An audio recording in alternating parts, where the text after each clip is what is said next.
Daddy! The way we currently view survival horror video games was significantly influenced by Konami's Silent Hill, which is widely considered to be among the best video games ever created. Not only did it establish the survival horror subgenre, but it also shifted away from typical B-movie horror elements toward a far more psychological horror aesthetic. Naturally, a lot of work went into making this game that has become a pop culture phenomenon today. Well, join us as we run through 18 ultra-dark and adult facts about the Silent Hill series that we're sure will surprise you. Believe us when we tell you that you're not ready for this. But before we get into our explanation, we do have one very small request. If you enjoy our content, then please support us by subscribing to our channel. This is a small click for you, but for us it means a lot. Thank you. Now let's begin. James! Where are you? I'm waiting. Number 1. James Sunderland murdered his terminally ill wife through suffocation. Instead of depicting James Sunderland as an empathetic protagonist, one who helps his suffering spouse, Silent Hill 2 shows that James suffocated Mary with a pillow, not just out of pity, but because he was angry, frustrated sexually, and wanted to be free. In the game, the players are forced to consider whether James' actions amounted to cold-blooded murder or euthanasia, given information that suggested his goals were far more self-serving than honorable. Harry? Number 2. A nurse suffered sexual assault by her doctor and was forced to keep quiet due to drug addiction. Dr. Michael Kaufman sexually assaulted and repeatedly exploited young nurse Lisa Garland at Alchemilla Hospital, and then purposefully rendered her addicted to PTV, a hallucinogenic drug, to ensure her silence and control her as a pawn. As a result of her severe drug addiction, Lisa started having horrifying hallucinations with the drug, causing her profound mental as well as physical deterioration. In fact, her delusions included insects penetrating her body and bodily fluids gushing out from fixtures.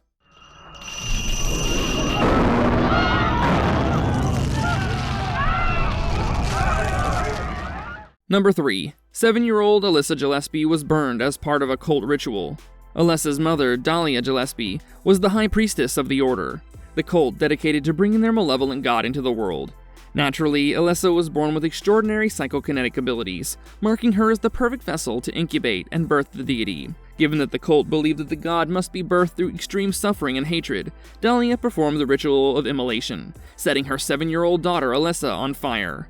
The unimaginable pain and terror inflicted by the flames were intended to intensify Alyssa's suffering and hatred. The cult believed that this pain was necessary to sustain the growing fetus of the god within her and speed its manifestation. While Alyssa survived the burning, she was covered in third-degree burns that never really healed. The severely burned Alyssa was secretly and torturously kept alive in the basement of Alchemilla Hospital, and her pain continuously fueled the otherworld.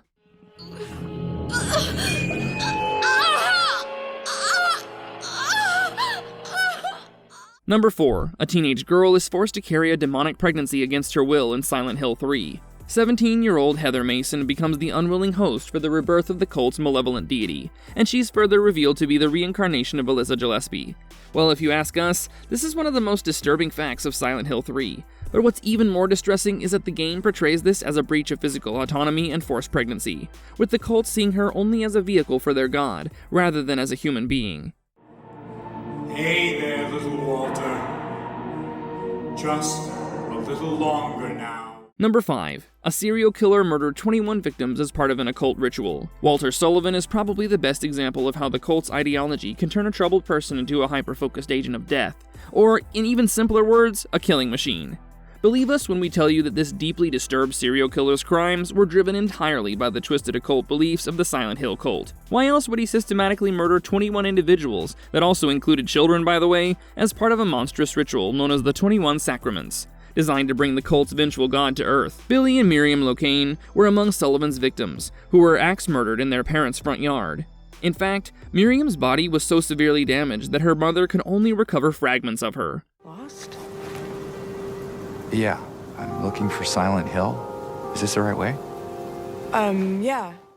Number 6. An abused woman killed her abusive father and was consumed by guilt. Angela Orozco's life was a continuous cycle of abuse perpetrated primarily by her father and also by her brother. The abuse, implied to be both physical and sexual, left her psychologically devastated, as seen in Silent Hill 2. So much so that she ended up killing her father. Now, the game does not show that directly, but it strongly implies that Angela finally snapped and killed her abuser in an act of self-defense. However, instead of feeling relieved, Angela's profound trauma and fragile mental state caused her to immediately be consumed by overwhelming amounts of guilt. We're talking about Angela walking through literal flames in the game's otherworld, where she exists in a perpetual state of self-inflicted purgatory, unable to escape the psychological hell of her past actions and trauma. Daddy!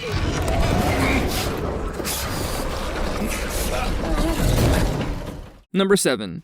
The abstract daddy monster represents incestuous sexual assault. Angela's horrific incestuous torture at the hands of her father and brother is symbolized by this hideous creature that resembles two humanoid figures in explicit sexual positions, welded to a massive metal frame, with pistons and organic imagery signifying the intensity of the assault. Its design is deliberately sexual and unsettling.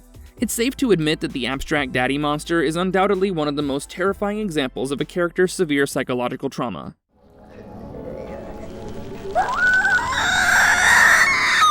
Number 8. Children were systematically bullied and transformed into grotesque monsters. The Grey Children, as seen in the original Silent Hill game, were knife-wielding school bullies who were cursed to take on twisted, evil forms to show how victims' pain affected them. Now, there are some theories that suggest they were literally burned or transformed by supernatural entities, as retribution for their brutality. Number 9. Nurses are sexualized monsters representing sexual trauma and desire. The famous bubblehead nurses don revealing outfits and miniskirts that are meant to represent James' sexual frustration as his wife died.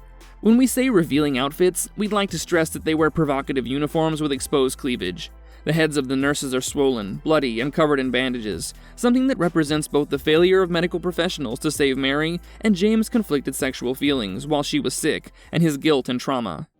I led you to all these places, and you were very good at following my clue. Number 10. The cult justified child sacrifice using religious doctrine.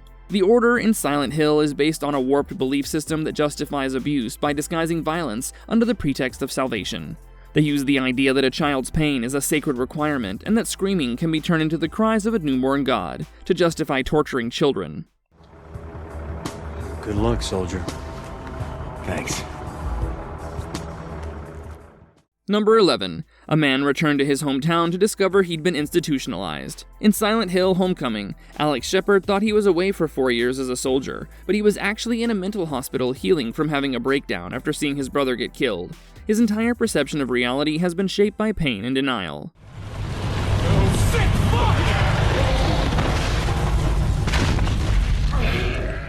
Number 12. The cult murdered children and buried them in gardens. Joseph Joey Bartlett and his father, Mayor Sam Bartlett, were both descendants of one of the town's 4 founding families.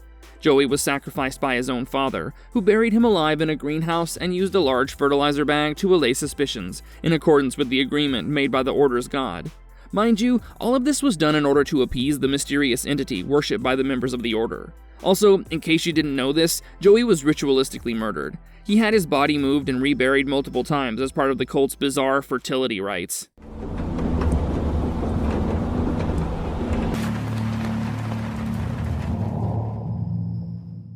Number 13. A truck driver suffers multiple traumas, including parental suicide and abandonment. As a child, trucker Travis Grady from Silent Hill Origins witnessed his father's suicide by hanging and found his mother attempting to kill both herself and him due to severe postpartum psychosis. Grady's psychological fragmentation includes possible dissociative identity disorder, PTSD, trauma, and is usually seen in violent relationships with women. Only to overcome maternal abandonment, it's only fitting that Grady carries the heavy psychological baggage of abandonment, guilt, and a desperate search for belonging. Not even a kid could believe in this. Number 14. Valtiel, considered an angel figure, is actually an agent of divine punishment. Worshipped by the cult as a guardian angel, Valtiel is portrayed as a hideous demonic entity who serves both as a divine executioner and attendant. The pyramid head takes its form from cult ceremonial robes, honoring this twisted angel, blurring the lines between divine justice and otherworldly terror.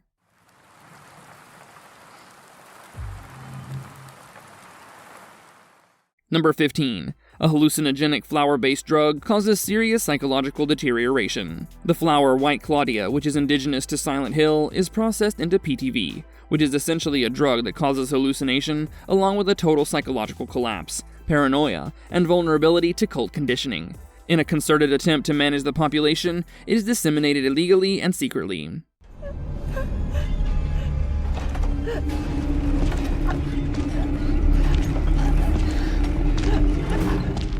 Number 16. Pyramid Head repeatedly murders a woman in front of James Sunderland. Throughout the game, Pyramid Head, who represents James' desire for punishment, guilt, and shame, and serves as his punisher, repeatedly kills Maria in ways that are ever more vicious and sexually provocative.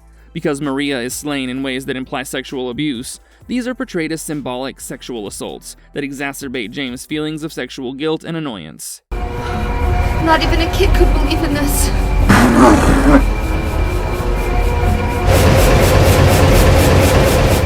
Number 17. Throughout the games, sexual frustration takes the form of violent monster symbolism. Because James can't be physically intimate with his dying wife, he turns her into monsters that represent sexual violence and anger. The mannequin creature symbolizes his need for a submissive, obedient companion, and Pyramid Head's assaults on them stand in for the collision of guilt and desire. Again, James.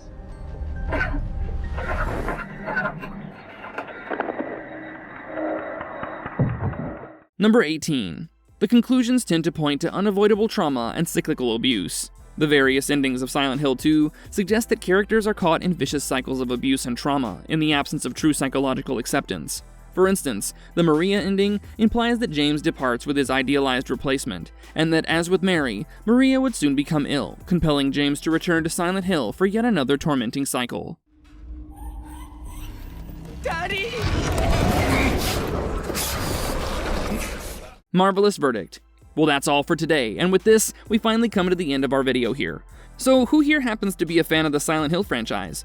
If you have more interesting facts to add apart from what's here in this video, hit us up in the comments, and you already know what to do if you enjoy the video. Please do leave a thumbs up and stay tuned with us, as we promise to come back with another favorite video soon. Until then, stay safe and stay marvelous. Also, thanks for watching. Have a nice one.